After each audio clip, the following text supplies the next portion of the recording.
Hello बच्चों हम लोग मेट्रोलॉजी जो चैप्टर पढ़ते हैं तो उसमें एक होता है इलिंगम डायग्राम, लिखा हुआ इलिंगम डायग्राम।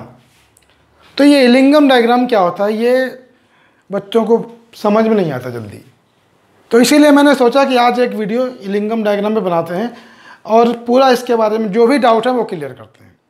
देखो मैं थोड़ा सा इंट्रोडक्शन आपको बताता हूँ। पहले मेट्रोलॉजी में हम लोग करते क्या हैं, जब हमें किसी मेटल को किसी और से एक्सट्रैक्ट करना होता है, निकालना होता है, हमें किसी और से मेटल को प्योरीफाई करना होता है, तो उसमें सबसे पहला स्टेप होता है कंसंट्रेशन ऑफ ओर। और कंसंट्रेशन ऑफ ओर में आप जानते हैं कई तरीके से हम लोग कर सकते हैं, जैसे हाइड्रोलिक वॉशिंग होता है, हाइड्रोलिक वॉशिंग हो गया, मैग्नेटिक सेपरेशन हो गया और आपका लीचिंग हो गया, उसके अलावा आपका फ्लोटेशन प्रोसेस। ये कुछ प्रोसेस हैं जिससे हम लोग ओर को कंसंट्रेट करते हैं। कंसंट्रेट करने के बाद जो हमारा ओर होता है उसको हम लोग ऑक्साइड में कन्वर्ट कर लेते हैं। किस में कन्वर्ट कर लेते हैं? ऑक्साइड में। जो भी हमारा ओर है that is converted into oxide. अब ऑक्साइड में कन्वर्ट करने के बाद करने के लिए दो मेथड होते हैं, एक का नाम होता है कैल्सिनेशन और एक कहलाता है रोस्टिंग। ठीक, तो ऑक्साइड में कन्वर्ट करने के लिए मैंने क्या क्या नाम बताया, कैल्सिनेशन और रोस्टिंग। याद रखेंगे, कैल्सिनेशन कहलाता है heating of ore in the absence of oxygen और रोस्टिंग मतलब होता है heating of ore in the presence of oxygen. तो ये दो प्रक्रियाएं होती हैं, दो प्रोसेस होती हैं जिससे ओर को, कंसंट्रेटेड ओर को हम लोग ऑक्साइड में कन्वर्ट कर लेते हैं। ठीक, अब ऑक्साइड में कन्वर्ट करने के बाद अगली जो प्रक्रिया है, अगला जो प्रोसेस, अगला जो स्टेप है वो क्या है, reduction of ore into crude metal. मतलब जो ओर हमें मिला है उसको क्रूड मेटल में रिड्यूस करना। मतलब जैसे ये है, सपोज हमें मान लो FeO मिला, अब Fe को हमें कन्वर्ट करना है Fe प्लस हाफ O2, इस तरीके से हमें इसमें कन्वर्ट करना है। ठीक, हमें इसमें से ऑक्सीजन हटानी है, जो ऑक्साइड था उसमें से हमें ऑक्सीजन रिमूव करनी है। ठीक, तो उसके लिए पहले हम आपको कुछ चीज़ें बता देते हैं, तब हम आगे चलते हैं। देखिए, आपने एक इक्वेशन पढ़ी हो कि delta G equal to delta, ये वाली इक्वेशन में लिख रहा हूँ, delta G equal to delta H minus T delta naught. अच्छा, ये सब कुछ स्टैंडर्ड कंडीशन लिया गया तो यहाँ हम लोग नॉट लगा सकते हैं ऐसे। ये इक्वेशन सभी लोग जानते हैं, this is known as Gibbs free energy equation. Delta G क्या है, Gibbs free energy, delta H क्या है, एंथैल्पी ऑफ रिएक्शन, T क्या है, टेम्परेचर इन केल्विन, और डेल्टा S नॉट क्या है, change in entropy in standard conditions. Naught लगा हुआ तो स्टैंडर्ड कंडीशन मान के लेंगे हम लोग। ठीक, उसके अलावा एक इक्वेशन और होती है इसी में, delta G equal to delta G naught equal to minus 2.303 RT log K। ठीक, 2.303 RT लॉग K। ये लॉग K क्या होता है आपको पता होगा, इक्विलिब्रियम कांस्टेंट। ठीक, K कहलाता है इक्विलिब्रियम कांस्टेंट। तो इस तरीके से भी हम लोग इस इक्वेशन को लिख सकते हैं। ठीक, अब क्या होता है, आप ये तो जानते ही होंगे कि कोई भी जो रिएक्शन होती है, जब वो रिएक्शन स्पॉन्टेनियस होने के लिए, मतलब गिवन कंडीशन में होगी या नहीं होगी, इसके बारे में थर्मोडायनामिक्स में हम लोग पढ़ते हैं। ठीक, और इसके बारे में कई अलग अलग कॉन्सेप्ट शुरुआत में दिए गए, लेकिन बाद में फाइनली गिब्स ने एक इक्वेशन दे दी थी। जो इक्वेशन ये सामने आपके लिखी हुई है, इसमें इंथैल्पी ऑफ रिएक्शन लिया गया था, टेम्परेचर और इंट्रोपी आप जानते हैं, मेजरमेंट ऑफ रैंडमनेस। तो उन्होंने कहा था अगर ये सारी वैल्यू रखें और किसी रिएक्शन का सारी वैल्यूज रखने के बाद डेल्टा G की वैल्यू अगर निगेटिव आती है, अगर किसी के लिए डेल्टा G की वैल्यू निगेटिव आती है किसी भी गिवन प्रोसेस के लिए, तो वो गिवन प्रोसेस हमारा जो भी रिएक्शन होगी, जो कंडीशंस होंगी, उस कंडीशन के अंतर्गत स्पॉन्टेनियस होगी, यानी उस कंडीशन में वो हो जाएगी। अगर डेल्टा G पॉजिटिव आता है तो वो रिएक्शन या वो प्रोसेस गिवन कंडीशन में नहीं होगी, यानी कि नॉन स्पॉन्टेनियस। और अगर डेल्टा G 0 आ जाता है तब हम लोग ये कहते हैं कि वो रिएक्शन इक्विलिब्रियम हो सकती है। ठीक, तो ये तीन चीज़ें हैं। अब क्या होता है कि हमने मेटल को ऑक्साइड में कन्वर्ट कर लिया, ऑक्साइड में कन्वर्ट करने के बाद हमें रिड्यूस करना है। ठीक, तो देखो उसको हम लोग इलिंगम डायग्राम समझते हैं। ये आपके सामने इलिंगम डायग्राम मैंने बना रखा है, देख लीजिए। इलिंगम डायग्राम आपकी बुक में NCERT में बना हुआ है।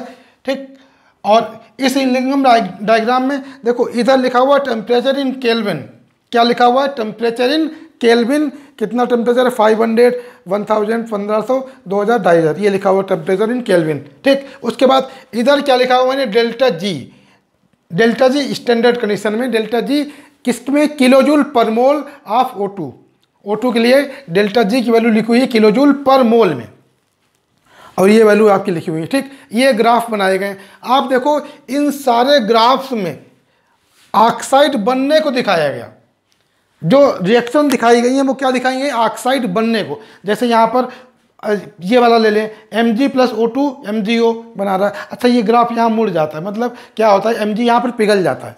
ठीक, तो यहाँ पर इसलिए ये ग्राफ यहाँ से टर्न कर जाता है। ठीक, ये वाला ग्राफ किसका, एल्युमिनियम का, 4/3 Al+O2 = 2/3 Al2O3। एक्चुअली एनसीईआरटी में रिएक्शन इसी तरीके से बैलेंस किया गया। आप चाहे तो यहाँ पर 3 हटा सकते हैं, इस रिएक्शन को पूरी को 3 से गुणा कर देंगे तो ये 3 हट जाएगा। आप चाहे जैसे लिख सकते हैं, उससे कोई प्रॉब्लम नहीं। ये क्रोमियम के लिए है। ठीक, क्रोमियम ऑक्साइड बनने के लिए, ये जिंक ऑक्साइड बनने के लिए। ये ग्राफ भी यहाँ से यहाँ तक टर्न हो गया। यहाँ पर इतने रेंज में क्या होता है, ये Zn पिघल जाता है, मेल्ट कर जाता है, इसलिए ग्राफ इस तरीके से मुड़ जाता है। ठीक, ये वाला ग्राफ क्या दिखा रहा है, कार्बन मोनोऑक्साइड प्लस O2 क्या बना रहा है, CO2 बना रहा है। ये ग्राफ ऐसे आता है।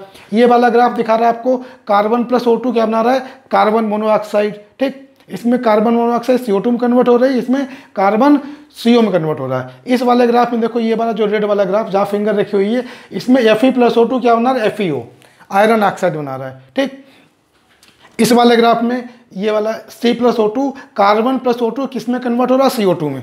ठीक, इस वाले में कॉपर प्लस O2 किस में कन्वर्ट हो रहा है, CO2O में। ये Hg+½ HgO में हो रहा है, और Ag+½ Ag2O में कन्वर्ट हो रहा है। तो ये कुछ ग्राफ्स मैंने बना रखे हैं। इसमें 2-3 ग्राफ हैं जो आपकी एनसीईआरटी में नहीं है, बाकी सारे एनसीईआरटी में दे रखे हैं।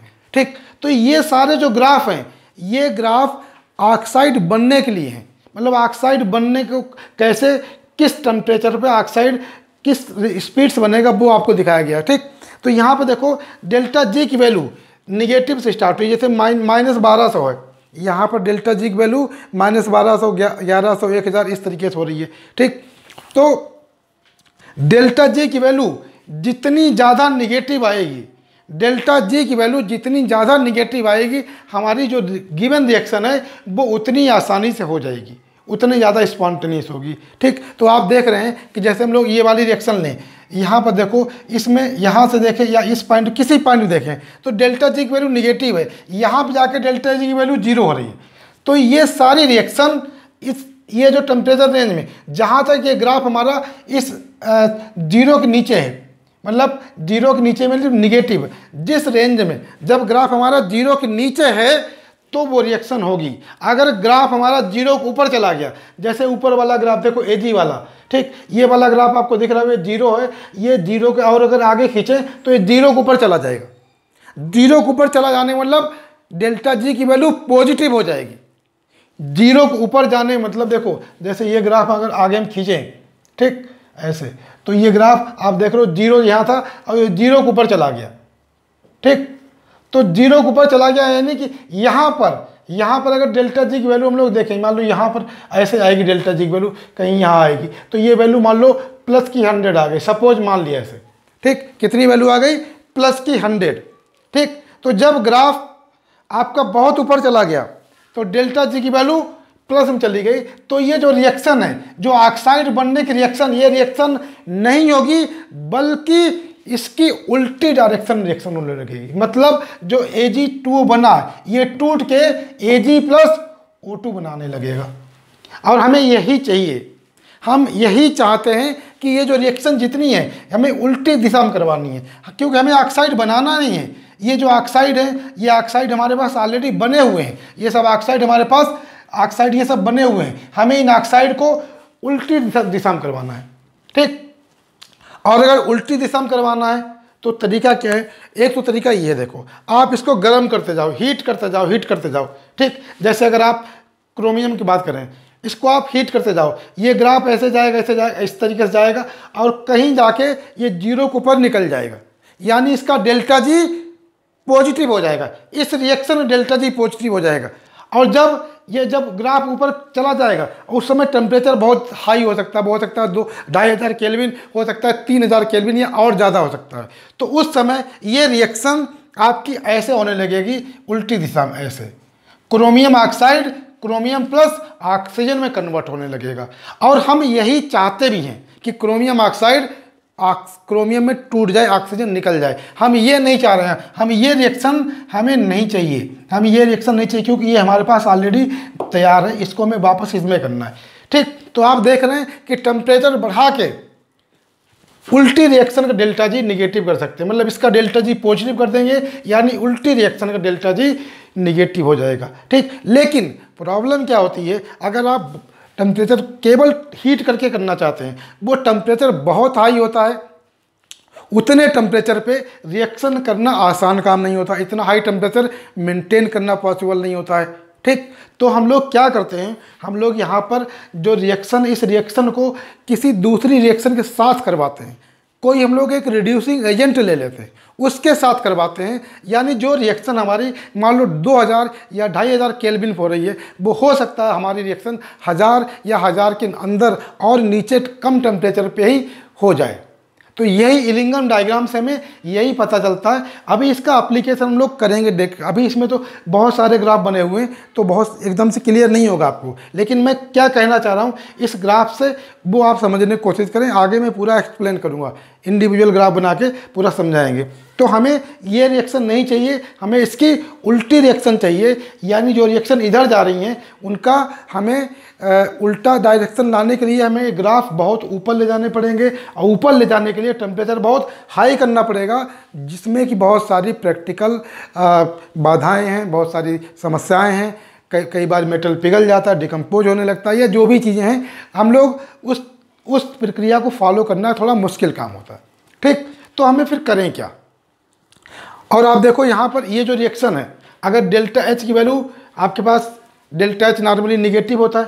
ठीक, टेम्परेचर आप बढ़ाते जाओ, ठीक है, टेम्परेचर बढ़ाते जाओगे, और अगर इंट्रॉपी कम हो रही है, देखो जब आगे जा रहे हैं ऑक्साइड बन रहा है तो इंट्रॉपी घटती है। जब ऑक्साइड बनता है ये सॉलिड होता है, यहाँ पर ये गैस है, तो इंट्रॉपी घटती है, तो डेल्टा एच की वैल्यू निगेटिव होगी, और डेल्टा एच निगेटिव होगा, टेम्परेचर बढ़ता जाएगा, तो डेल्टा जी की वैल्यू पॉजिटिव हो जाएगी। आप ऐसे समझ लो, एक एग्जांपल समझ लो, मान लो हमारे पास डेल्टा एच ऐसे है, डेल्टा एच नॉट की वैल्यू -1000 है। ठीक, टेम्परेचर हमने रखा 300 केल्विन। ठीक, समझने के लिए ऐसे मान लेते हैं हम लोग। ठीक, और डेल्टा एस नॉट हमारा मान लिया कि -2 है, घट रहा है, तो टी डेल्टा नॉट की वैल्यू निकालो आप, टी डेल्टा नॉट एस, तो इसकी वैल्यू आ जाएगी -600।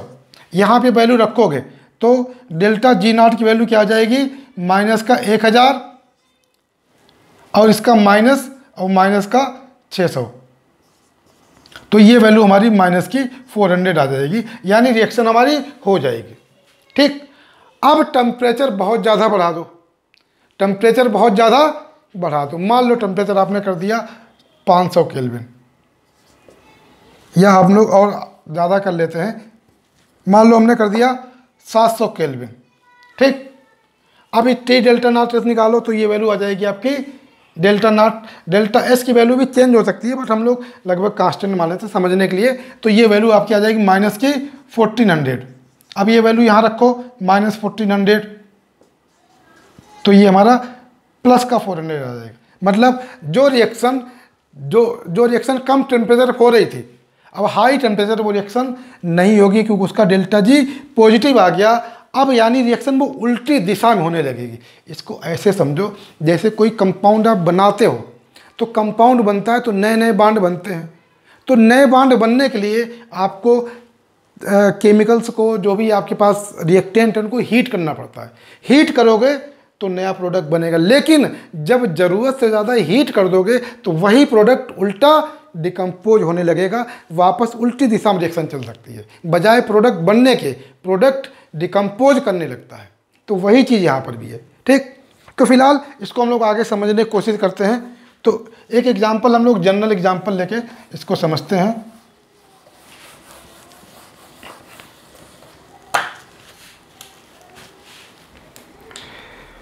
देखो एक जनरल मेटल हम लोग ले लेते हैं, मान लो हमने ऐसे ले लिया, ये XM मेटल है सॉलिड प्लस हाफ O2।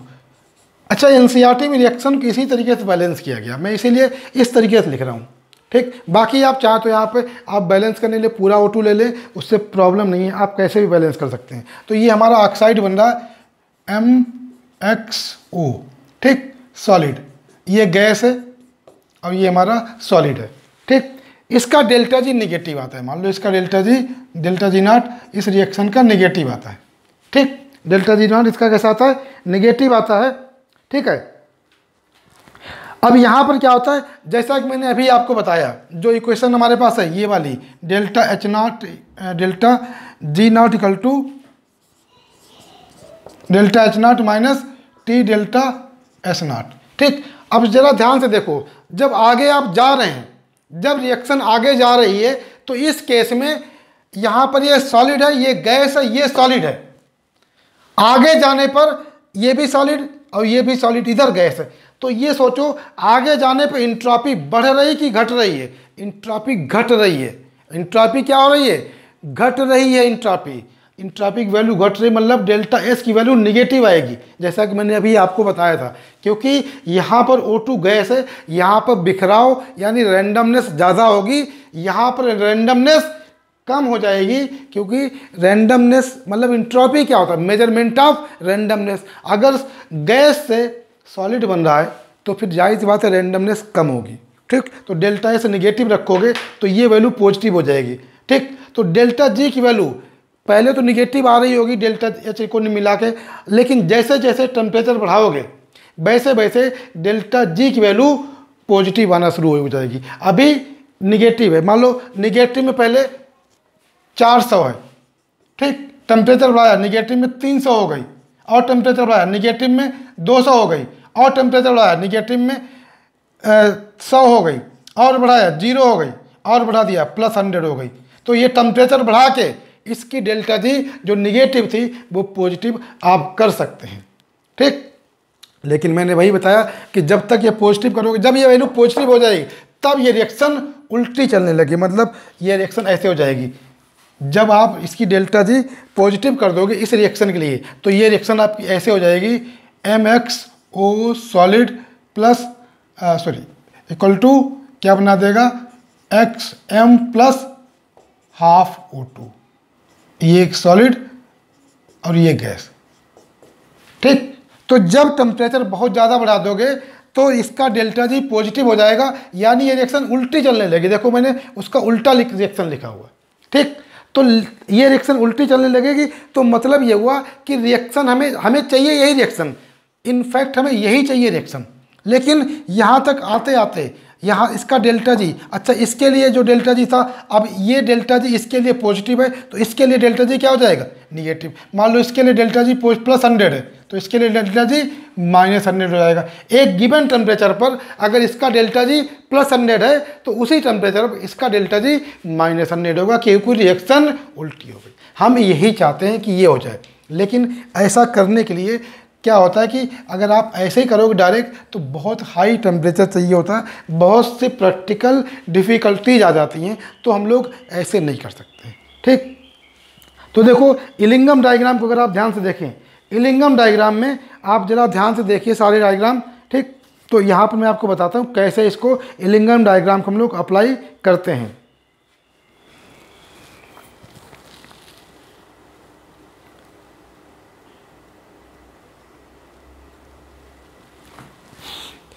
देखो ये जो मेटल जितने भी हैं सबके ऑक्साइड बनते दिखाए गए। ये ऑक्साइड बन रहा है, अच्छा ये डेल्टा जी सब निगेटिव रेंज में है, तो आगे तरफ रिएक्शन होगी गिवन कंडीशन में। लेकिन हम इसकी उल्टी रिएक्शन चाहते हैं। अब उल्टी रिएक्शन चाहने के लिए टेम्परेचर तो या तो बहुत हाई करें, या दूसरा तरीका ये है कि हम लोग क्या करें, हम लोग ये जो रिएक्शंस हैं इन रिएक्शन को किसी दूसरी रिएक्शन के साथ ऐड कर दें। मतलब हम लोग कोई एक सब्सटेंस ले लेते हैं जिसको हम लोग रिड्यूसिंग एजेंट बोलते हैं। क्या बोलते हैं उसको? हम लोग रिड्यूसिंग एजेंट बोलते हैं। तो वो रिड्यूसिंग एजेंट लेके हम लोग ये जो रिएक्शन जो हमारी बहुत हाई टेम्परेचर हो रही होगी उस रिएक्शन को हम लोग कम टेम्परेचर पे करवा सकते हैं। जो रिएक्शन हमारी बहुत हाई टेम्परेचर पर हो रही होगी, उस रिएक्शन को हम लोग कम टेम्परेचर पे करवा सकते हैं। ठीक है।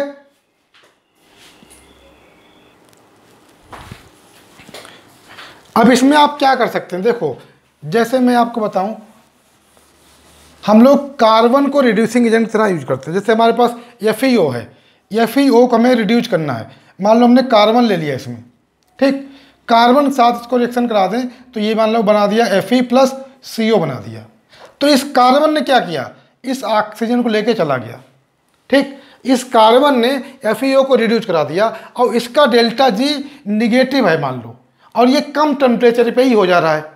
तो हमें कुछ ऐसा ही करना है, हमें यहाँ पर कोई एक दूसरा सब्सटेंस लेना पड़ेगा जो कि रिड्यूसिंग एजेंट का काम करे, जो रिएक्शन बहुत हाई टेम्परेचर होने वाली है वो रिएक्शन कम टेम्परेचर हो जाए। ठीक, तो यहाँ पर जो सबसे मेन रिड्यूसिंग एजेंट है वो कार्बन लेते हैं हम लोग।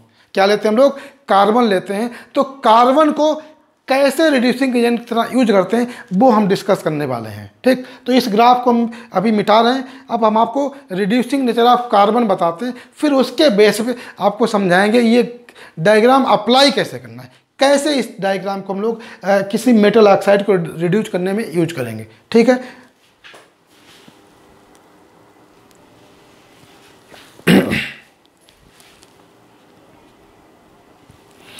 हाँ तो बच्चों देखो, ये मैंने एक ग्राफ बनाया है, उस इलिंगम डायग्राम का ही एक छोटा सा पार्ट बनाया जिसमें हमने कार्बन की रिएक्शन दिखाई है। कार्बन जब रिड्यूसिंग एजेंट का काम करता है तो पहले समझ लो, कार्बन जब रिड्यूसिंग एजेंट का काम करता है तो क्या क्या रिएक्शन पॉसिबल हैं। पहली रिएक्शन ये पॉसिबल है कि carbon plus O2, carbon plus O2 क्या बना दे, कार्बन मोनोऑक्साइड। अच्छा, इस रिएक्शन को अगर आप बैलेंस करें तो चाहे ऐसे बैलेंस करें, NCERT में जो दिया हुआ है, मैंने NCERT के हिसाब से लिखा हुआ है, इस आप ऐसे लिख सकते हैं C plus half O2 equal to CO। ठीक, या आप ऐसे लिख सकते हैं, इस तरीके से बैलेंस कर सकते हैं। यहाँ पर जैसे मैंने बैलेंस करके लिखा हुआ है ऐसे 2C plus O2 equal to 2CO। देखो मैं आपको बता दूँ, NCERT के अंदर रिएक्शन उन्होंने ऐसे लिखी हुई हैं और ग्राफ के ऊपर रिएक्शन ऐसे लिखी हुई हैं। ठीक, इसलिए मैंने दोनों तरीके से लिख दी, कंफ्यूज नहीं होना। ये और ये सेम रिएक्शन है, ऐसे बैलेंस करें या ऐसे, बैलेंस करने का तरीका अलग अलग है। दूसरा, ये वाली reaction number 2, half C plus half O2, C solid होगा, O2 गैस होगा। ठीक, क्या बना रहा है, हाफ CO2 गैस बना रहा है। ठीक है, इस वाले में देखें CO plus half O2 CO बन रहा है, CO2 बन रहा है। ठीक, या इसको हम लोग ऐसे लिख दें C plus O2 equal to CO2, या इसको हम लोग CO plus O2 equal to 2CO लिख दें, कोई फर्क नहीं पड़ता, एक ही बात है। ठीक, अब जरा ध्यान से देखो, पहली रिएक्शन इसकी बात करें, यहाँ पर चाहे आप यहाँ से देख लो, यहाँ पर O2 का कितना मोल है, 1 मोल। ठीक, O2 का 1 मोल है, और जबकि CO का कितना बन रहा है, 2 मोल। O2 भी गैस है और CO भी गैस है, O2 भी गैस है और CO भी गैस है। ठीक, लेकिन कार्बन सॉलिड है। जब रिएक्शन आगे जा रही है, जब रिएक्शन आगे जा रही है तो number of moles of gas बढ़ रहे हैं, गैस के मोल बढ़ रहे हैं, और गैस के मोल बढ़ने का मतलब इंट्रॉपी बढ़ रही है। तो जब रिएक्शन आगे जा रही है तो उसकी इंट्रॉपी बढ़ रही है, मतलब डेल्टा S की वैल्यू क्या आएगी, डेल्टा S की वैल्यू पॉजिटिव आएगी, और डेल्टा S की वैल्यू पॉजिटिव आएगी। देखो हमारे पास अगर ये कंडीशन देखें, ये क्वेश्चन थी, delta G naught equal to delta H naught minus T delta S naught. अगर ये फैक्टर निगेटिव है, डेल्टा H निगेटिव हमारा, और डेल्टा S पॉजिटिव आ जाए तो ये पूरा फैक्टर भी निगेटिव आ जाएगा। आप ध्यान दीजिए, अगर डेल्टा H निगेटिव है और डेल्टा S की टेम्परेचर तो पॉजिटिव ही होगा। ठीक, डेल्टा S की वैल्यू भी पॉजिटिव हो जाए तो ये फैक्टर हमारा पॉजिटिव हो जाएगा, तो डेल्टा G की वैल्यू निगेटिव ही आएगी, कोई भी टेम्परेचर रखो। जैसे मान लो ये हमारा माइनस के 1000 है, ठीक, और माइनस टेम्परेचर हमने रख दिया 500 केल्विन। ठीक, और डेल्टा S रख दिया हमने प्लस का 4 रख दिया। ठीक, तो ये देखो माइनस का 1000 और माइनस का हो जाएगा 2000, तो ये माइनस का 3000 आ जाएगा। यानी कि अगर ये वाला पार्ट पॉजिटिव है और डेल्टा H नॉट का सिंबल निगेटिव है तो कुछ भी टेम्परेचर रखो, डेल्टा G की वैल्यू हमेशा निगेटिव ही आएगी। और इसका जो ग्राफ बना है इस रिएक्शन का, ये ग्राफ है, ये देखो ये ग्राफ नीचे जा रहा है। अच्छा, नीचे जाने पर आप देखो यहाँ पर डेल्टा G की वैल्यू इधर लिखी हुई है कितनी, -200 किलो जूल पर मोल। ठीक, नीचे जाने पर ये वैल्यू निगेटिव में बढ़ रही है, देख रहे हो, इस वाले ग्राफ को ध्यान से देखो, जब इस वाले ग्राफ में आप नीचे आ रहे हो तो डेल्टा जी की वैल्यू निगेटिव में बढ़ रही है। ठीक, डेल्टा जी ज़्यादा से ज़्यादा निगेटिव हो जा रहा है, तो इसमें टेम्परेचर बढ़ाओगे, जितना टेम्परेचर बढ़ाते जाओ ये रिएक्शन आगे ही जाएगी, यानी कार्बन मोनोऑक्साइड में कन्वर्ट होता रहेगा, कितना भी टेम्परेचर कर दो। ठीक, ये बता रहा है ये रिएक्शन। ठीक, समझ में आ गई बात आपको। इस रिएक्शन की बात करें सेकेंड रिएक्शन की, इसमें देखो इंट्रोपिक वैल्यू लगभग कांस्टेंट बनी हुई है। देखो यहाँ पर O2 का 1 मोल है, इधर CO2 बन रही है, कार्बन तो सॉलिड हो गया। ठीक, या यहाँ से देख सकते हो O2 का हाफ मोल है और CO2 का हाफ मोल है, यानी कि आधा मोल गैस इधर, आधा मोल गैस इधर है। सॉलिड की इंट्रोपी में कोई खास फर्क पड़ता नहीं है। ठीक, तो हम लोग यहाँ पे कहें तो इधर जाने पर इंट्रोपी क्या रही, इंट्रोपी लगभग कांस्टेंट है, क्योंकि जितने मोल गैस इधर हैं उतने ही मोल गैस इधर के हैं। तो इसमें जब टेम्परेचर बढ़ाओगे, अगर हम लोग ये मान लेते हैं टेम्परेचर बढ़ाने पर डेल्टा H0 की वैल्यू कांस्टेंट मान लेते हैं थोड़ी देर के लिए, हालांकि कांस्टेंट रहती नहीं है, लेकिन कैलकुलेशन में हम लोग ऐसा मान सकते हैं। तो जब टेम्परेचर बढ़ाओगे ये कांस्टेंट है, ठीक, और डेल्टा एस भी कांस्टेंट है। अगर ये कांस्टेंट है और डेल्टा एस की वैल्यू भी कांस्टेंट है, ठीक, अब टेम्परेचर आप बढ़ाते जाओ, टेम्परेचर बढ़ाते जाओगे तो जैसे जैसे टेम्परेचर बढ़ाओगे, मान लो टेम्परेचर बहुत ज़्यादा चेंज कर दोगे तो डेल्टा एच की वैल्यू भी उसी हिसाब से चेंज होगी। तो आप देखोगे ये जो वैल्यू डेल्टा जी की वैल्यू आती है, प्रैक्टिकली करके देखते हैं तो ये लगभग कांस्टेंट रहती है, इसमें कोई खास फर्क नहीं पड़ता है ऐसा नहीं, लेकिन कोई खास फर्क नहीं पड़ता। इसलिए इसका जो ग्राफ है रिएक्शन 2 का ग्राफ ये है, सीधा सीधा गया। जब कार्बन CO2 में कन्वर्ट हुआ तो इसका ग्राफ सीधा सीधा आया। इसको टेम्परेचर बढ़ाते गए लेकिन इसके डेल्टा जी में कोई खास फर्क नहीं पड़ता है। तो ये वाला ग्राफ हमारे कोई ज़्यादा काम का भी नहीं होता है, ये वाला ग्राफ हमारे काम का होता है। इसको कैसे अप्लाई करेंगे वो हम लोग आगे सीखेंगे। ठीक, तीसरी रिएक्शन देख लेते हैं, CO प्लस हाफ O2, यहाँ पर 1 मोल और ये आधा मोल, 2.5 मोल हो गया, 1.5 मोल, इधर 1 मोल, यानी जाने पर इंट्रोपी क्या हो रही है, इधर जाने पर इंट्रोपी घट रही है। ठीक, इधर आपका 1 मोल ये और आधा ये मोल ये, ठीक है, तो कितना मोल हो गया, 1.5 मोल, इधर 1 मोल। तो यहाँ पर जाने पर इंट्रोपी क्या हो रही है, घट रही है आगे जाने पर। ठीक, तो यहाँ पर अगर आप देखें 2CO प्लस O2 यहाँ देख लें तो यहाँ 2 1 3 मोल, यहाँ 1 मोल। ठीक, तो यहाँ 2 मोल, ठीक है, तो number of moles of gas घट रहे, तो इसकी इंट्रोपी भी घट रही है। ठीक है, लेकिन जब टेम्परेचर की इफेक्ट देखते हैं हम लोग, जैसे जैसे टेम्परेचर बढ़ाएं, डेल्टा एस की वैल्यू निगेटिव है। ठीक है, डेल्टा एस की वैल्यू निगेटिव है यहाँ पर। ठीक, इंट्रोपी घट रही है। ऊपर वाले केस में इंट्रोपी थी बढ़ रही थी, इसमें इंट्रोपी घट रही है। तो यहाँ जब इंट्रोपी घटेगी, डेल्टा एस की वैल्यू अगर निगेटिव होगी तो डेल्टा जी की वैल्यू टेम्परेचर बढ़ाने के साथ धीरे धीरे कम निगेटिव होने लगेगी। जैसे मैंने अभी आपको समझाया था, मान लो हमारे पास डेल्टा एच माइनस का 1000 है, डेल्टा एच माइनस का 1000 है। ठीक, टेम्परेचर हमारा 300 केल्विन है सपोज, और डेल्टा एस नॉट हमारा माइनस का 2 है। तो इसकी वैल्यू निकालें तो कितना आ जाएगा, माइनस का 600। यहाँ रखें तो डेल्टा जी की नॉट की वैल्यू निकालें, डेल्टा जी नॉट हमारा माइनस का 1000 और ये माइनस और प्लस का 600, तो ये हमारी वैल्यू माइनस की 400 आ गई। ठीक, अब टेम्परेचर बढ़ा दें, मान लो टेम्परेचर हमने कर दिया 400 केल्विन, कितना कर दिया, 400 केल्विन। ठीक, अब इसको निकालें तो टी डेल्टा नॉट से हमारा हो जाएगा 800। अब ये वैल्यू रखें अगर हम लोग डेल्टा जी नॉट में, delta G naught equal to इसकी वैल्यू माइनस 1000 और माइनस और प्लस का हो जाएगा हमारा ये 800। इस बार वैल्यू माइनस की 200 आएगी, यानी कि इस वाले केस में टेम्परेचर बढ़ाने पर डेल्टा जी की वैल्यू निगेटिव में कम होती जाएगी। पहले वाले में टेम्परेचर बढ़ाने पर डेल्टा जी की वैल्यू निगेटिव में बढ़ती जा रही थी। ठीक, इसकी वैल्यू कम होती जाएगी, -400 -200, एक स्थिति आएगी 0 हो जाएगी और एक स्थिति ऐसी आ जाएगी वो पॉजिटिव हो जाएगी जब टेम्परेचर बहुत ज़्यादा हो जाएगी। टेम्परेचर आप 600 केल्विन कर दो, ये वैल्यू पॉजिटिव आ जाएगी। तो यहाँ देखो ये वाला ग्राफ ऐसे जा रहा है, ये यहाँ -800 से शुरू हुआ, जब टेम्परेचर बढ़ा रहे हैं तो डेल्टा जी की वैल्यू देखो ऊपर जाने पर निगेटिव में कम होती जा रही है 800 से, फिर यहाँ पर आते आते लगभग 600 हो गई, यहाँ पर आते आते लगभग, यहाँ पर अगर आप देखें यहाँ से चेक करिए, यहाँ पर आते आते लगभग ये टेम्परेचर मान लो हो गया लगभग, इसके करस्पॉन्डिंग टेम्परेचर कितना आ रहा है, लगभग 2000 केल्विन ये आ रहा है। तो इस टेम्परेचर पर ये जो वैल्यू आ रही है -200 हो गई, जो कि हमारी -800 थी स्टार्टिंग में, और यहाँ पर कुछ और वैल्यू रही होगी। मान लो 500 केल्विन में देखें तो ये वैल्यू हमारी लगभग ये आएगी यहाँ पर 600 और 800 के बीच में आ रहा है, मतलब 750 के आसपास मान लो। ठीक, इस तरीके से, या 650 के आसपास मान लो आप। ठीक, तो कहने मतलब हुआ तीसरी वाली रिएक्शन में टेम्परेचर बढ़ाने पर डेल्टा जी की वैल्यू क्या होगी, निगेटिव में घटती जाएगी, और डेल्टा जी की वैल्यू निगेटिव में कम होगी तो रिएक्शन होने के चांसेज भी कम होते जाएंगे। अब हमें कार्बन को रिड्यूसिंग एजेंट की तरह यूज करना है, तो हम लोग ये वाला मतलब रिएक्शन यूज करें, या ये वाला यूज करें, या ये वाला, ये हम लोग आगे समझेंगे।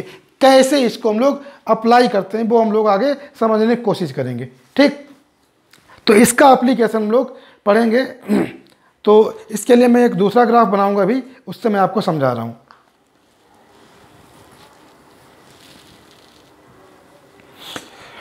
हाँ, एक चीज़ और आपको बता दें, यहाँ पर जिस जगह पर ये तीनों ग्राफ एक दूसरे को इंटरसेप्ट कर रहे हैं, काट रहे हैं, ये टेम्परेचर लगभग 983 केल्विन होता है। ये टेम्परेचर लगभग कितना होता है, 983 केल्विन। ये एनसीईआरटी में नहीं दिया हुआ ये वाला ग्राफ। ठीक, कितना होता है, 983 केल्विन। ठीक,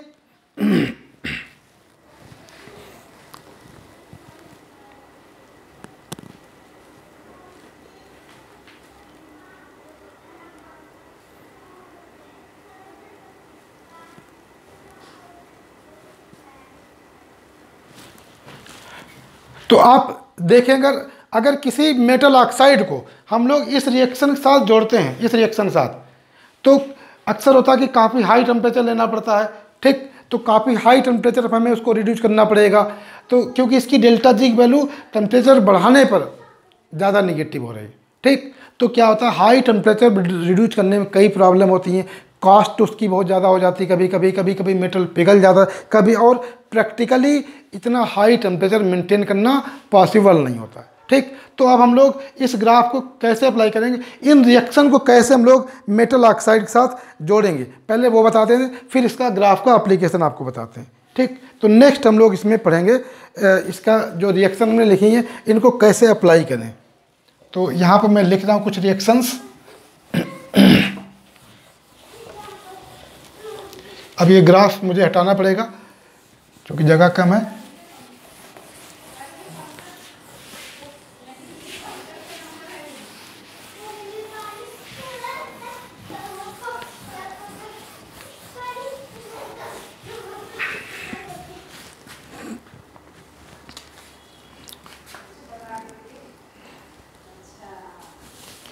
तो ये नेक्स्ट हेडिंग हम लोग डालेंगे इसमें, theory of reduction of metal oxide with carbon.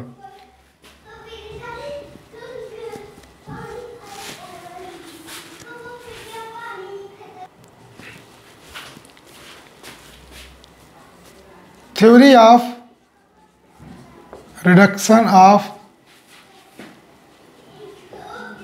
Metal oxide with carbon.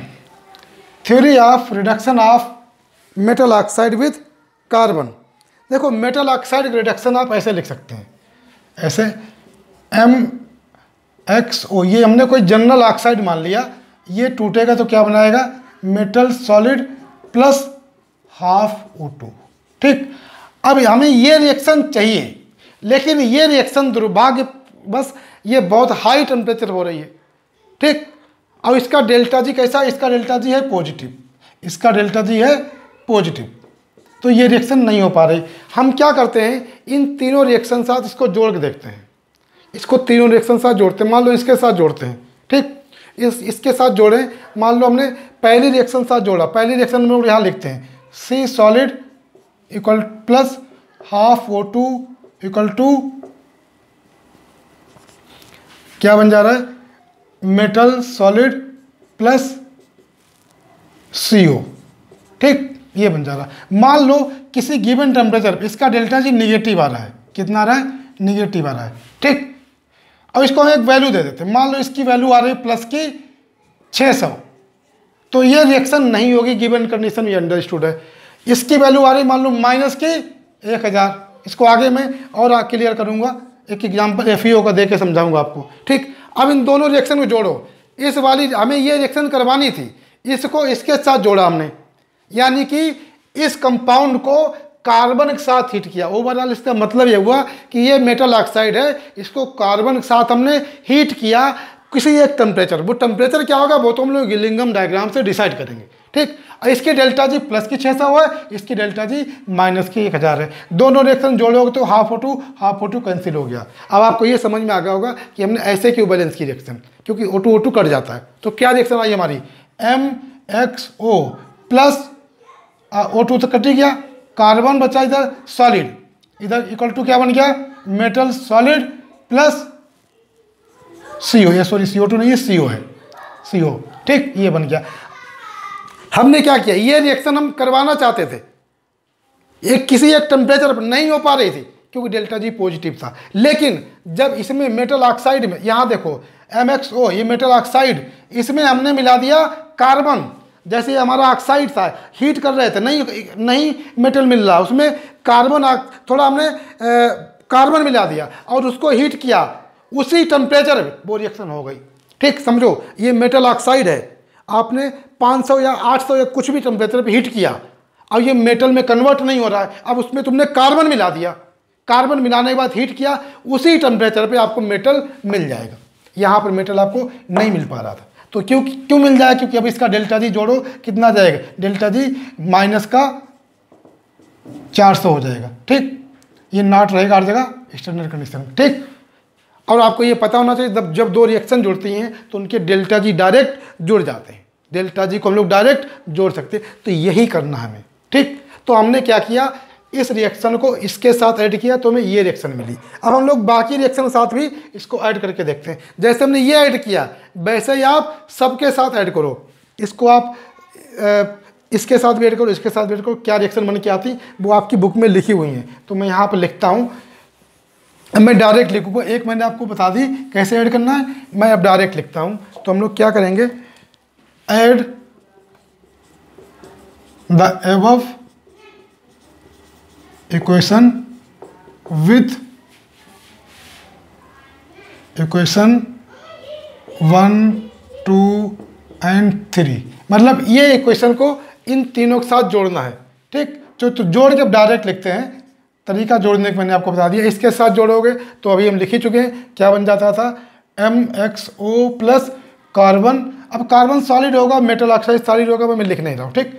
ये बन जाएगा M सॉलिड प्लस CO, ये बन जाएगा।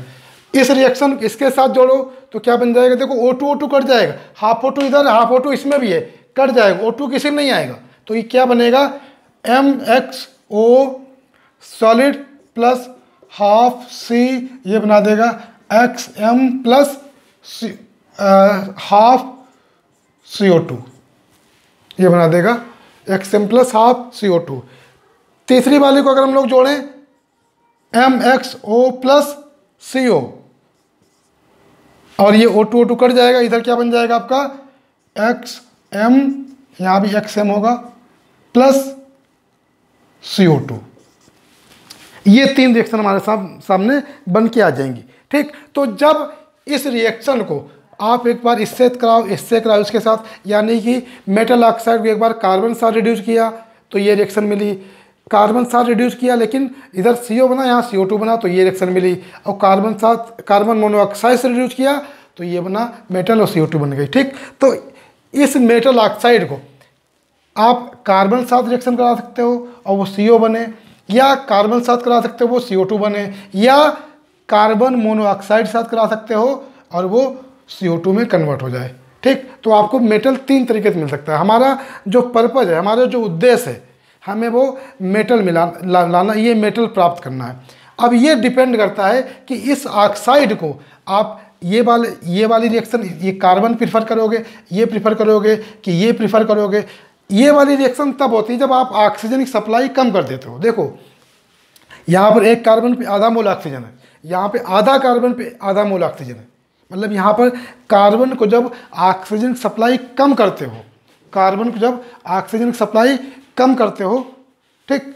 यहाँ पर देखो एक कार्बन पे आधा मोल ऑक्सीजन, तो कार्बन ज़्यादा ऑक्सीजन कम है, तो ये CO बना रहा है, आधा मोल कार्बन कम कर दिया, अब ऑक्सीजन भी आधा मोल, तो यहाँ पर ऑक्सीजन का रेशियो ज़्यादा है तो CO2 बन गया। ठीक, तो अगर कार्बन से CO बनाना है तो आपको जो ऑक्सीजन की सप्लाई कम कर दो, लिमिटेड कर दो, तो वो CO में कन्वर्ट हो जाएगा। यानी ये वाली रिएक्शन करवाने के लिए ऑक्सीजन की सप्लाई को कम कर दो तो वो CO में कन्वर्ट होगी। तो सवाल ये कि इस मेटल ऑक्साइड को इसमें कन्वर्ट करने के लिए आप इन तीनों में से चाहे तो कार्बन को ये वाली रिएक्शन कर सकते हो, कार्बन को रिड्यूसिंग एजेंट यूज कर लो और ये बन जाए CO, या ये कर लो या ये कर लो। अब कौन सी रिएक्शन हमारे लिए सुटेबल रहेगी वो हम लोग आगे समझेंगे, अगले एग्जाम्पल समझते हैं हम लोग। तो हम लोग एक एग्जाम्पल लेके चलते हैं, मेटल ऑक्साइड उसका लेते हैं हम लोग, FeO का लेते हैं हम लोग, आयरन ऑक्साइड की एग्जाम्पल हम लोग लेते हैं। फिर उसके बाद हम आपको ब्लास्ट फर्नेस के बारे में बताएंगे कि ब्लास्ट फर्नेस में क्या करते हैं हम लोग। ठीक, तो उसके लिए हमें एक ग्राफ और बनाना पड़ेगा, मैं ग्राफ बनाता हूँ फिर मैं आपको समझाता हूँ कैसे करना उस चीज़ को।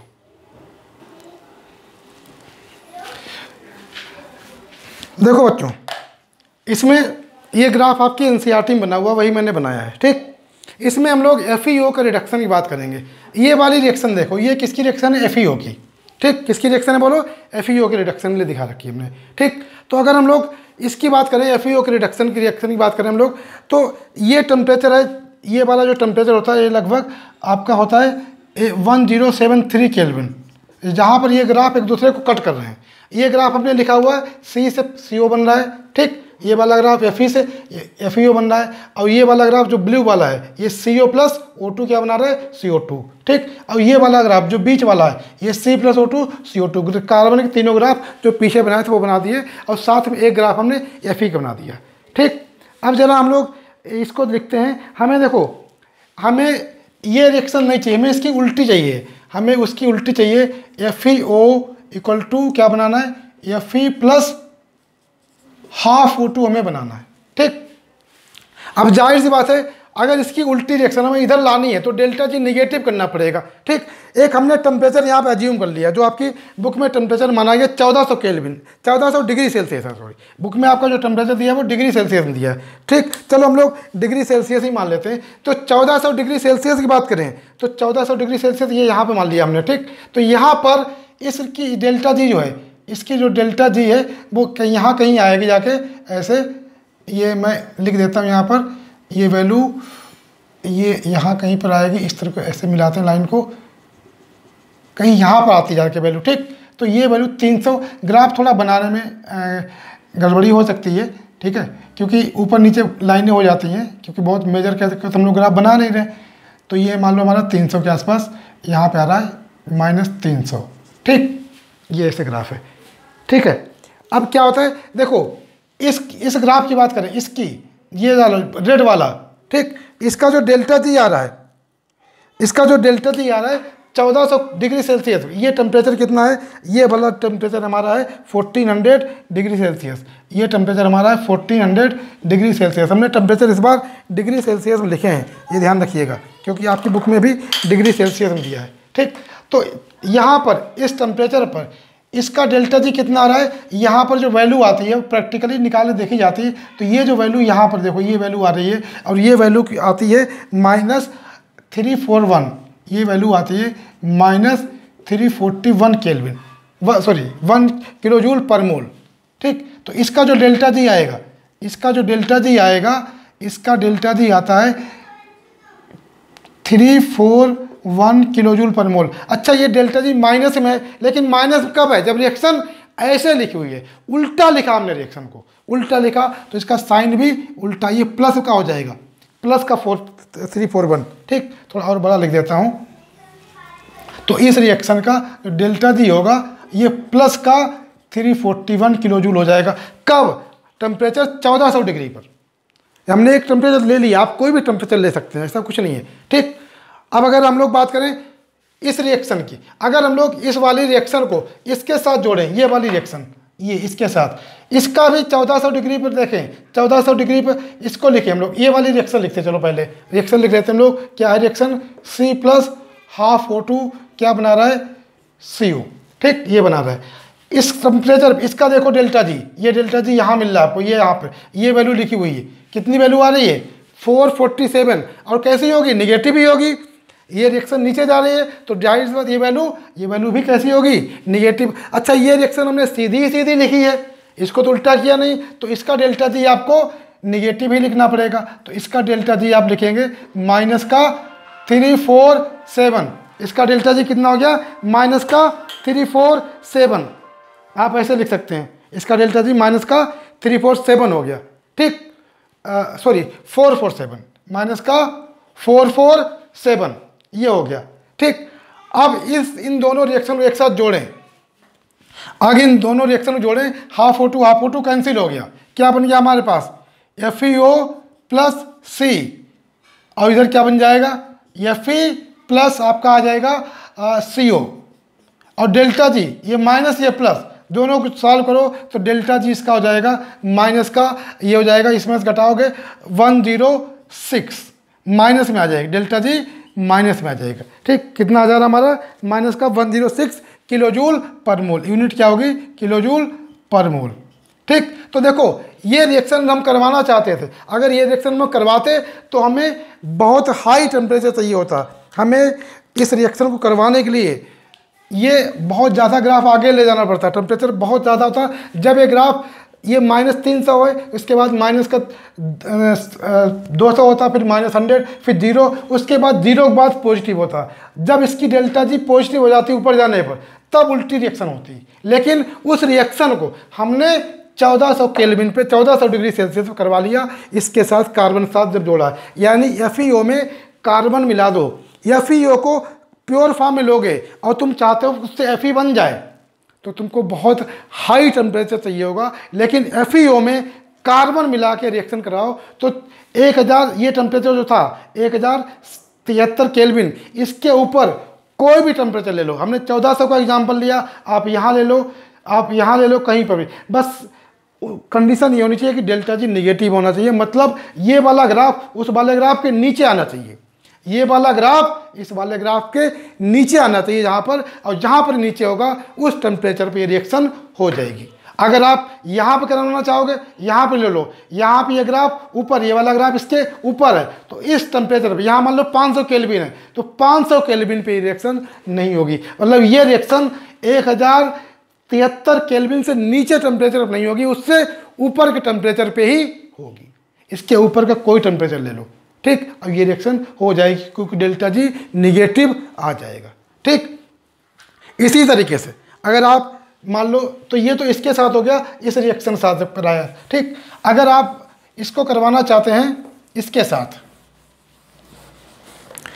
मैंने क्या बोला, ये रिएक्शन करवानी, इसकी उल्टी रिएक्शन करवानी, तो ऐसा ग्राफ लो जो इसके नीचे हो। आप ये वाला ग्राफ ले लो, ये वाला ग्राफ देखो, यहाँ पर, यहाँ अभी यहाँ तक तो नीचे है, उसके बाद ये ग्राफ ऊपर हो जाता है,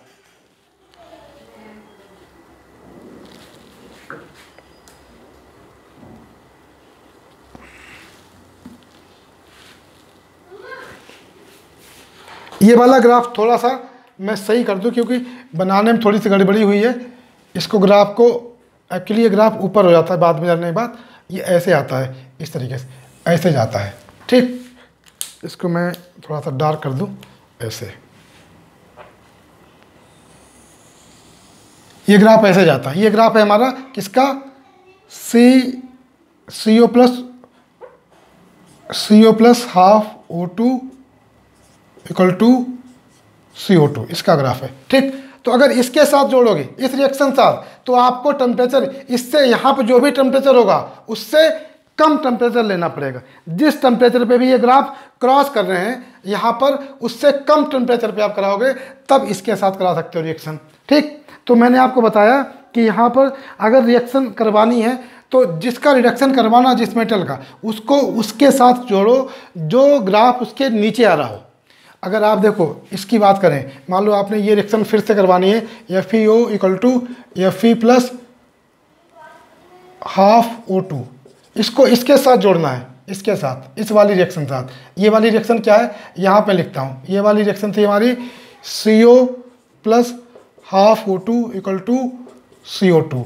ये वाला ग्राफ जो ये वाला ग्राफ उसका है CO प्लस हाफ O2, थोड़ी जगह कम होने में ऐसे लिख दे रहा हूँ, ठीक, CO2 ये है, ठीक। इसके साथ करवाना है तो इसके साथ जब ये ग्राफ इसको क्रॉस कर गया, ऊपर चला गया यहाँ पर, तो हाई टेम्परेचर, अब आप ये टेम्परेचर अगर कराओ, यहाँ पे कहीं मान लो ये टेम्परेचर आ रहा है 2000 केल्विन के आसपास, यहाँ पे ये रिएक्शन नहीं होगी। इससे कम यहाँ पर जो भी टेम्परेचर आए इसके करस्पॉन्डिंग, इसके कम टेम्परेचर पे ये रिएक्शन हो जाएगी, ज़्यादा पे नहीं होगी। थोड़ा समझने की कोशिश करिएगा बेटा, मैं इसको थोड़ा रब करके आपको दिखाता हूँ।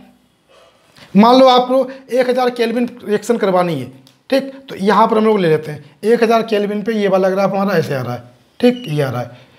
और इसका जो डेल्टा जी है वो लगभग ये मान लिया हमने 400, ये मान लो हमने कह दिया कि ये 400 है और ये वैल्यू 500, तो इसको हम लोग माइनस का 450 मान लेते हैं, ठीक, थोड़ा सा ऊपर है। इस वाले ग्राफ के लिए इसका कौन सी रिएक्शन थी, CO plus half O2 equal to क्या बना रहा था, CO2, इस रिएक्शन पे, ठीक।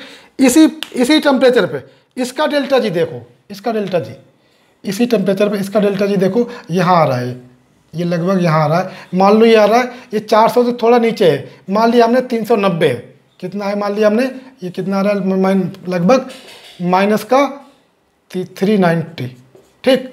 अब इसका डेल्टा जी कितना हमारा है, माइनस 390, लेकिन प्लस का लिखना क्योंकि हमें उल्टी रिएक्शन लिखी, ये वाली रिएक्शन उल्टी लिखी, तो इसका डेल्टा जी लिखोगे प्लस का 390 आ रहा है। ये डेल्टा जी मैं अलग ऐसे लिख दे रहा हूँ। इसका डेल्टा जी कितना आ रहा है, माइनस का 450। अब इन दोनों रिएक्शन जोड़ो, O2 कट गया, क्या बना, FeO प्लस CO, क्या बन गया हमारे पास, Fe प्लस CO2, और दोनों को डेल्टा जी सॉल्व करो, एक प्लस है एक माइनस है, तो डेल्टा जी हमारा कितना आ जाएगा, 450 में से 390 घटाओ तो हमारा बचेगा माइनस का 60, ठीक, माइनस 60, यानी ये रिएक्शन हो जाएगी। तो आप देखोगे जब इसके साथ FeO का रिडक्शन कार्बन मोनोऑक्साइड के साथ करवाओगे, जब FeO का रिडक्शन कार्बन मोनोऑक्साइड साथ करवाओगे तो टेम्परेचर आपको 1000 या 1000 से कम लेना पड़ेगा, तब टेम्परेचर आपको 1000 डिग्री सेल्सियस से कम लेना पड़ेगा, तब रिएक्शन होगी। जबकि कार्बन इसके साथ जब कर रहे थे तो हमें टेम्परेचर 1073 केल्विन से ऊपर लेना पड़ता था। तो ये होता है इलिंगम डायग्राम का। तो हमें ये देखना है कि किस रिएक्शन साथ जोड़ के और कब किस टेम्परेचर पर हमारी रिएक्शन फिजिबल हो सकती है, तो ये बताता हमारा इलिंगम डायग्राम, ठीक। तो ये FeO का रिडक्शन मैंने बता दिया। इसके बाद अब अगले क्लास में हम आपको ब्लास्ट फर्नेस और जेडन और कापर उसका भी हम आपको रिडक्शन बताएंगे कैसे करते हैं कापर और जेडन का, तो वो भी हम ग्राफ बना के आपको समझाएंगे, ठीक। उसमें भी हम आपको एक्सप्लेन करेंगे कैसे करना रिडक्शन, तरीका यही होता है। इसको आप पढ़िएगा, पूरा वीडियो देखिएगा, ढंग से केयरफुल्ली वीडियो देखिएगा, ठीक। थोड़ा सा ग्राफ बनाने में थोड़ा सा ओवर राइटिंग बार बार हो जाती है, बट आपको कॉन्सेप्ट समझ में आ गया होगा, ठीक। फिर भी अगले क्लास में जो नेक्स्ट क्लास होगी उसमें इस ग्राफ को मैं एक बार फिर से एक्सप्लेन कर दूंगा, फिर अगला ग्राफ हम समझेंगे कापर और जेडन का। तो ये इलिंगम डायग्राम और उसका एप्लीकेशन है, कैसे इसको हम लोग अप्लाई करते हैं। तो बेटा आपसे मैंने कहा कि आप मेरा वीडियो देखिए और चैनल को सब्सक्राइब करिए, ज़्यादा से ज़्यादा बच्चों को शेयर करिए। जो इलिंगम डायग्राम बच्चों को समझ में नहीं आता, बहुत डिफ़िकल्ट लगता है, NCERT से तो बिल्कुल समझ नहीं आता। ये डायग्राम पुरानी NCERT में तो है ही नहीं, नई NCERT में ये डायग्राम दे दिया है, लेकिन फिर भी बच्चों को समझ में नहीं आता है, ज़्यादातर बच्चों को समझ नहीं आ पाता है। तो उसको मैंने समझाने की कोशिश की, बहुत आसान भाषा में मैंने वैल्यू लेके एग्जाम्पल लेके समझाने की कोशिश की। तो आपसे मैं सिर्फ इतना कहना चाहता हूँ, प्लीज़ वीडियो को शेयर करिए, चैनल को सब्सक्राइब करिए, लाइक करिए, ज़्यादा से ज़्यादा सब्सक्रिप्शन होंगे तभी हमें आप मोटिवेशन मिलेगा कि हम और ज़्यादा वीडियो बनाएं। जितने भी टफ टॉपिक हैं आपके केमिस्ट्री में, इनऑर्गेनिक के खासकर बच्चे ज़्यादा परेशान रहते हैं। अभी इनऑर्गेनिक की वीडियो भी हम आपको बना के देंगे, P ब्लॉक D ब्लॉक, जो बच्चे जिनसे दूर भागते हैं और जिनसे टीचर भी दूर भागते हैं, नहीं पढ़ाना चाहते हैं, वो हम आपको आसान से आसान तरीके से समझाने की कोशिश करेंगे, ठीक। और ऑर्गेनिक में तो ऑर्गेनिक में कई बच्चों को प्रॉब्लम होती है, ऑर्गेनिक में तो प्रॉब्लम होने का कोई मतलब नहीं बनता है। ऑर्गेनिक में अगर आपको प्रॉब्लम है तो उसके लिए बिल्कुल निश्चिंत हो जाइए। ऑर्गेनिक तो आप समझिए चुटकियों में आप कर सकते हैं। ऑर्गेनिक तो 2-3 वीडियो मैंने डाले हुए, जो पिछले साल के IIT के क्वेश्चन, भयंकर भयंकर क्वेश्चन मिनटों में सॉल्व करवा दिए हमने। ऐसे बहुत सारे वीडियो आपको मिलते रहेंगे। तो इसके लिए आप हमारा चैनल सब्सक्राइब करिए, शेयर करिए और वीडियो लाइक करिए। चलिए बेटा, मिलते हैं हम लोग नेक्स्ट क्लास में। Thank you and all the best बेटा।